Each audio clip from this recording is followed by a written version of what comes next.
അയ്യോ, എന്ത് തങ്കപ്പെട്ട മരുമകളാടി നിന്റെ. എന്നിട്ട് ഈ പെങ്കൊച്ചിന് ഈ ഒരു വിധി വന്നല്ലോ. എന്നാ നല്ല സ്വഭാവം കൊച്ചിന്റെ. എന്നിട്ട് ദൈവം അവക്ക് ഇങ്ങനെ ഒരു വിധി കൊടുത്തല്ല. കല്യാണം കഴിഞ്ഞിട്ട് 4 മാസമല്ലേ ആയുള്ളൂ. അതിന് മുമ്പ് കയ്യും കാലും ഇല്ല. എന്തൊരു അവസ്ഥയാണ്. എൻ്റെ ചേച്ചി ഇങ്ങനെ വിഷമിക്കാതിരിക്കേ. അവളൊന്ന് സ്കൂട്ടറിൽ നിന്ന് വീണു, നെറ്റിയിലൊരു പൊട്ടലുണ്ട്, കാലൊന്ന് ചെറുതായിട്ട് ലിഗമെന്റിന്റെ പ്രശ്നമുണ്ട്, കയ്യിലൊരു ചിന്നലുണ്ട്, അതേ ഉള്ളൂ. അതിനിങ്ങനെ കരഞ്ഞു പോകേണ്ട ആവശ്യമുണ്ടോ? എന്നാലും വല്ലാത്തൊരു വിധിയായിപ്പോയിന്. കണ്ടിട്ട് എനിക്കൊരു 5-6 ആഴ്ച കഴിയാണ്ട് ഇതിന് ഈ കട്ടിലിൽ നിന്ന് മാറല് നടക്കുമെന്ന് എനിക്ക് തോന്നണില്ല. എന്നാ ഒരു വിധിയായിപ്പോയല്ലേ. നല്ലൊരു തങ്കപ്പെട്ട മോള. ഞാനിങ്ങോട്ട് വരുന്ന സമയത്ത് എപ്പോഴും മുന്നിൽ നിൽക്കണേ അമ്മായി എന്ന് പറഞ്ഞ് ഓടി വരുന്ന. ഇന്ന് ഞാൻ കയറിയതപ്പോ ഈ കൊച്ചിനെ കണ്ടില്ല. എനിക്ക് ചങ്കുപൊട്ടി. അമ്മായി ഇങ്ങനെ മനസ്സ് വിഷമിക്കാണ്ടിരിക്കേ. ഇങ്ങനെ ഒന്ന് വന്നപ്പോൾ അമ്മായി ഓടി വന്നല്ലോ, അത് തന്നെ വലിയ സന്തോഷം. നിനക്ക് ഇങ്ങനെ പറ്റിയിട്ടിരിക്കുമ്പോ നിന്നെ ഒന്ന് കാണാൻ വരാതിരിക്കാൻ എനിക്ക് പറ്റുമോ മോളെ? നീ നിന്റെ അമ്മായി എന്നെ വിളിച്ചു പറഞ്ഞ സമയത്തോടൊന്ന് ചങ്കുപൊട്ടു വരുന്നു ഒന്ന് കാണാൻ വേണ്ടി. ഞാൻ എന്നിട്ട് രാവിലെ ആയപ്പോഴേക്കും ഇങ്ങോട്ട് കയറി വന്നേ. ഈ ചേച്ചിയുടെ ഒരു കാര്യം മതി. ഇങ്ങനെ വെറുതെ വിഷമിച്ച് BP കൂട്ടണ്ട. ഉണ്ടായിരുന്നേ എന്തുവാ? അല്ല, നീ വിളിച്ചപ്പോ പറഞ്ഞില്ലായിരുന്നു ഈ കൊച്ചിന്റെ കാലിന് എന്തോ കുത്തിയെടുത്തതെന്നോ ടെസ്റ്റിന് അയച്ചെന്നോ അങ്ങനെ എന്തോ പറഞ്ഞല്ലോ? അതെ, ഡോക്ടർ ഈ കാലിന് ഇങ്ങനെ ഒരു ലിഗമെന്റ് പ്രശ്നം വന്നപ്പോൾ അതിന്റെ സൈഡിലായിട്ട് ഒരു ചെറിയൊരു തടുപ്പ് പോലെ. അപ്പൊ ഡോക്ടർ ഇവളോട് ചോദിച്ചപ്പോൾ ഇവള് പറഞ്ഞ് കുറെ കാലമായിട്ട് ഉള്ളയാ, കുഴപ്പമൊന്നുമില്ല എന്ന് പറഞ്ഞു, വേദനയൊന്നും ഇല്ല പറഞ്ഞു. അപ്പൊ ഡോക്ടർക്കൊരു സംശയം. ഇനിയിപ്പോൾ ആ സംശയം വെച്ചുകൊണ്ടിരിക്കണ്ടെന്നും പറഞ്ഞ് അതെടുത്ത് കുത്തി മറ്റേ ടെസ്റ്റിന് എന്തോ അയച്ചു കൊടുത്തിട്ടുണ്ട്.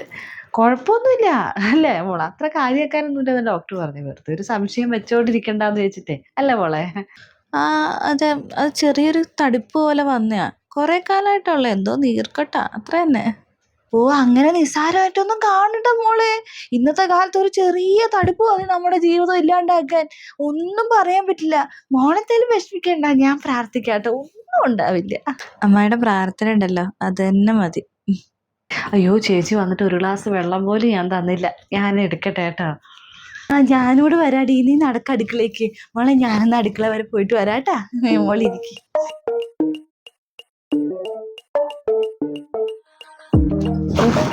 മരുമകൾക്ക് വയ്യാതായപ്പോ നിനക്ക് പണി കൂടിയല്ലേ രാജി? അതൊന്നും സാരമില്ല ചേച്ചി. ഇവിടെ ഇപ്പം ഞങ്ങൾ 3 പേരല്ലേ ഉള്ളൂ. ഭക്ഷണം മാത്രം റൂമിൽ കൊടുക്കണം. അല്ലാണ്ട് വേറെ പറഞ്ഞ പണിയൊന്നും ഇല്ല. അവളെ കുളിപ്പിക്കലും ബാക്കി കാര്യങ്ങൾ എടുത്തു കൊടുക്കലും ബാത്റൂമിൽ കൊണ്ടുപോകലൊക്കെ അവൻ തന്നെയാണ്. അവൻ നോക്കിക്കോളും. എത്രയൊക്കെ നോക്കൂന്ന് പറഞ്ഞാലും അവന്റെ ഒരു ഗതികേട് നോക്കണേ. അതെന്ത് ചേച്ചി അങ്ങനെ പറയണേ? അവർ തമ്മിൽ അങ്ങനെ ഒരു ഇഷ്ടക്കേടൊന്നും ഇല്ല. അവർ തമ്മിൽ ഭയങ്കര സ്നേഹമാണ്. എപ്പോഴും ചിരിയും കളിയും വർത്താനം മാത്രമേ ഉള്ളൂ. അവരങ്ങനെ ഇഷ്ടക്കേടുണ്ടായിട്ട് നോക്കുകയൊന്നുമല്ല. ഇഷ്ടത്തോടെ തന്നെ നോക്കണേ. നീ അതൊക്കെ പറയും. അവൻ എന്ത് നല്ല മോനാ, നല്ല ജോലി, കാണാൻ നല്ല സൗന്ദര്യം. അവന്റെ അമ്മായി ഇല്ല ഞാൻ, അവന് നല്ല ഇഷ്ടം പോലെ കല്യാണാചരണം ഞാൻ കൊണ്ടുവന്ന. എന്നിട്ട് അവനൊന്നും ഇഷ്ടപ്പെട്ടില്ല. അവന് ഇഷ്ടപ്പെട്ടത് ഈ കൊച്ചിനെ.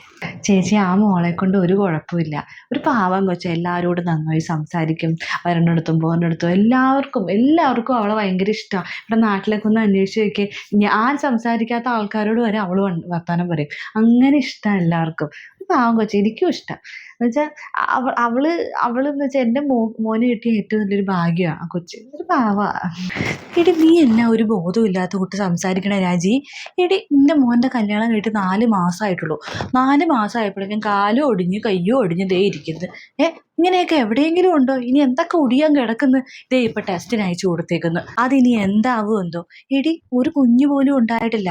അതിനു മുന്നേ ഇങ്ങനെ ഓരോന്നൊക്കെ വന്നു വെച്ചിട്ട് ഇനി എന്തൊക്കെ ഉണ്ടാവും എന്ന് ആലോചിച്ചോ? നിന്റെ മോൻ്റെ ജീവിതത്തെക്കുറിച്ച് വല്ല ബോധമുണ്ട് നിനക്ക്? എനിക്ക് തോന്നുന്നത് അതിലെന്തോ പ്രശ്നമുണ്ട് ടെസ്റ്റ് അയച്ചു കൊടുത്തത്. കാര്യമായിട്ട് എന്തോ കുഴപ്പമുള്ളതുകൊണ്ട് തന്നെയാണ് ഡോക്ടർ നമ്മളെ പേടിപ്പിക്കാണ്ടെന്ന് വിചാരിച്ചിട്ടാ കുഴപ്പമില്ലെന്ന് പറയണേ. കുഴപ്പമുള്ളത് ഡൗട്ട് ഉള്ളതുകൊണ്ടാണ് ഡോക്ടർ അത് അയച്ചു കൊടുത്തത്. മിക്കവാറും അത് പോസിറ്റീവ് ആവാനാണ് സാധ്യത. അല്ല, ഇനിയിപ്പോൾ അഥവാ അങ്ങനെ ആയാൽ തന്നെ അതിന് ചികിത്സയൊക്കെ ഉണ്ടാവും ഇവിടെയൊക്കെ. ഉണ്ടെങ്കിൽ തന്നെ ഇനി എന്തോരം കാശാവും. എൻ്റെ മോൻ സമ്പാദിച്ചുണ്ടാക്കണത് മൊത്തം ഈ പെണ്ണിൻ്റെ ചികിത്സയ്ക്ക് ഒത്താവില്ലേ? ഞാനൊരു കാര്യം പറഞ്ഞേക്കാം. അഥവാ ഇനിയിപ്പോൾ പോസിറ്റീവ് ആണെങ്കിൽ ആ പെണ്ണിൻ്റെ വീട്ടിൽ കൊണ്ടാക്കിയിട്ട് ഒഴിവാക്കാൻ നോക്ക്. കാര്യം കൊച്ചുങ്ങളൊന്നും ആയിട്ടില്ല, ആ സ്ഥിതിക്ക് ഒഴിവാക്കി അതിനെയല്ലേ നല്ലത്.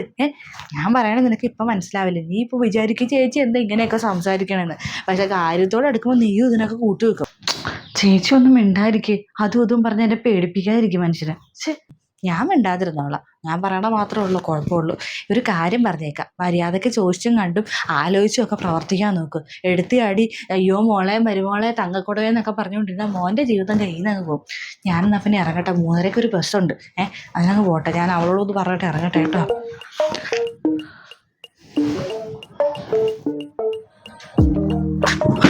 മോളെ എന്നാ ഞാൻ ഇറങ്ങട്ടെ കേട്ടോ. മോൾ ഒന്നും കൊണ്ട് വിഷമിക്കണ്ട കേട്ടോ. എന്താവശ്യം ഉണ്ടായാലും അമ്മായിന്നൊന്ന് നീട്ടി വിളിച്ചാൽ മതി. ഞാനിപ്പോൾ എത്തും കേട്ടാ, ഓടി വരാം. ആ ശരി അമ്മായി, ശരി. പിന്നെ മോളെ അമ്മായി പ്രത്യേകം പറയാ, നല്ല ദൈവവിശ്വാസം വേണം. എന്തോ കഷ്ടകാലം കിടന്ന് കറങ്ങുന്നുണ്ട്, അതുകൊണ്ടാട്ടോ മോളെ. നല്ല ദൈവവിശ്വാസം വേണം. ഞാൻ മോൾക്ക് വേണ്ടി പ്രാർത്ഥിക്കുന്നുണ്ട് കേട്ടോ, അതോർത്ത് ഒന്നും വിഷമിക്കണ്ട. പക്ഷെ എന്നാലും പ്രാർത്ഥിച്ചോ. എൻ്റെ വീടിൻ്റെ അടുത്ത് നീ വന്നിട്ടുണ്ട്. അവിടെ വീടിൻ്റെ അടുത്ത് ഒരു മുസ്ലിം ഒരു നല്ലൊരു കുടുംബം ഉണ്ടായിരുന്നു. ആ വീട്ടിലെ കുട്ടി, ആ വീട്ടിലെ 19 വയസ്സേ ഉള്ളൂ. കഴിഞ്ഞിട്ട് 9ാം മാസം ചെറിയൊരു നെഞ്ചുവേദന വന്നെയാണ് ആശുപത്രി കൊണ്ടെത്തിച്ചു. അപ്പളേ മരിച്ചു. എന്ത് പ്രായമുണ്ട്, മരിക്കേണ്ട വല്ല പ്രായമായോ? അതാണ് ഇന്നത്തെ കാലത്തെ ഒരു അവസ്ഥ. അതാ പറയണത്, നമ്മുടെ കയ്യിലല്ല ഒന്നും. നിനക്ക് ഓർമ്മയില്ലേ രാജി, നമ്മുടെ നാട്ടിലുള്ള ദിവാകരൻ്റെ ഒരു മോൻ ഇതുപോലെ ചെറിയൊരു തടുപ്പ് മോക്ക് വന്നില്ലേ, അതുകൊണ്ടൊരു ചെറിയൊരു തടുപ്പ് വന്നാണ്. ആ ചെക്കനാണെങ്കിൽ അത് കാര്യേ ആക്കിയില്ല. അവനത് വെച്ചുകൊണ്ട് നടന്ന്, എന്നിട്ട് അത് അത്യാവശ്യം ഈ തടുപ്പ് വലുതായി ഒരു ചെറിയ മുഴ പോലെ ആവണ വരെ അപ്പം വെച്ചോണ്ടിരുന്നു.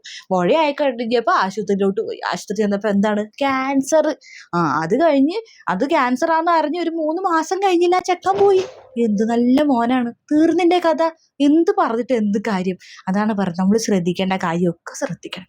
അതാണ് പറഞ്ഞത് അമ്മായി അതുകൊണ്ടാണ് പറഞ്ഞത്, ചെറിയൊരു തടുപ്പ് മതി നമ്മുടെ ജീവിതം ഇല്ലാണ്ടാക്കാൻ. മോൾക്ക് എന്ത് പ്രായമുണ്ട്, കല്യാണം കഴിഞ്ഞിട്ട് 4 മാസമായിട്ട് ഒരു കുട്ടിയോ ഒന്നും ആയിട്ടില്ല. ഈ കുടുംബം തന്നെ ഒരു ഒരു ഒരു പാരമ്പര്യം ഉണ്ടാവണേ മുകളിലൂടെയാണ്. അപ്പം അതൊക്കെ നമ്മൾ ആലോചിക്കണം. അതിന് വേണ്ടി പറയണ പ്രാർത്ഥിക്കണം കേട്ടോ. അമ്മായി പ്രാർത്ഥിക്കരുത്, ഒന്നും ഉണ്ടാവില്ല. എന്നാലും പ്രാർത്ഥിക്കണം നമ്മൾ. അമ്മായി വിഷമിക്കാൻ വേണ്ടി പറഞ്ഞതല്ല, എന്നാലും ഒന്ന് ഓർപ്പിച്ചുള്ളൂ കേട്ടോ. എന്നാൽ ഞാനങ്ങ് ഇറങ്ങട്ടെ കേട്ടോ, ഇടയ്ക്കിടയ്ക്ക് വരാം. നമ്മൾ വിഷമിക്കൊന്നും വേണ്ട കേട്ടോ, വിഷമിക്കൊന്നും വേണ്ട. എന്നാൽ ശരിയേ. അമ്മായി പറഞ്ഞു ഓർത്തത് മോളൊന്നും വിഷമിക്കണ്ട കേട്ടോ. പുള്ളിക്കാരി അങ്ങനെ ഒരു സ്വഭാവം പണ്ട് തൊട്ടേ അങ്ങനെയാ. ആരാ എന്താ എന്നൊന്നും നോക്കില്ല. അതിപ്പോൾ മറ്റുള്ളവർക്ക് വിഷമാവോ ഇല്ലയോ, അത് ഞാൻ പറയുന്നത് എന്താന്നുള്ളൊരു ബോധമില്ലാണ്ട പുള്ളിക്കാരി സംസാരിക്കണേ. അതൊന്നും കാര്യമാക്കണ്ട കേട്ടോ. അമ്മായി പറഞ്ഞോട്ട് ടെസ്റ്റ് ചെയ്യുമ്പോൾ എനിക്ക് പോസിറ്റീവ് ആയിരിക്കുമോ? എനിക്ക് ആ പേടിയാവുന്നു. എൻ്റെ മോളെ, നിനക്ക് വല്ല ഭ്രാന്തും ഉണ്ടോ? നീ എന്തീ പറയുന്നത്? അങ്ങനെയൊന്നും ഉണ്ടാവത്തില്ല. പിന്നെ 2 ദിവസത്തിനുള്ളിൽ റിസൾട്ട് വരുമല്ലോ. അങ്ങനെയൊക്കെ അറിയാം. അപ്പോൾ ഒന്നും ഒരു കുഴപ്പമില്ല. വെറുതെ ടെസ്റ്റ് കൊടുത്താന്ന് അപ്പോൾ മനസ്സിലായിക്കോളും. ഞാനേ പുള്ളിക്കാരി പോയെന്ന് നോക്കട്ടെ. എന്താടാ?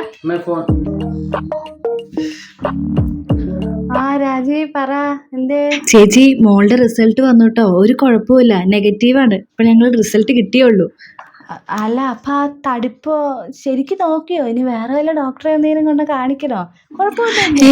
ഒരു കുഴപ്പമില്ല, അതൊരു നീർക്കെട്ടാന്ന ഡോക്ടർ പറഞ്ഞേ. എല്ലാവരുടെയും പ്രാർത്ഥന എന്നാലും ദൈവം കേട്ടു. നന്നായി, പ്രാർത്ഥന ദൈവം കേട്ടു. എന്നാ ശരി കേട്ടോ ചേച്ചി. ശരി എന്നാ. വെറുതെ പൈസയും മുടക്കി ഫ്രൂട്ട്സും മേടിച്ച് ബസ് കൂലിയും കളഞ്ഞ് ആ പെണ്ണിനെ കാണാൻ പോയി. ആ പെണ്ണിന് ചാവേണ്ട അസുഖമൊന്നുമില്ല. എന്താണ്, ഒരു കുഴപ്പമില്ലാന്ന്.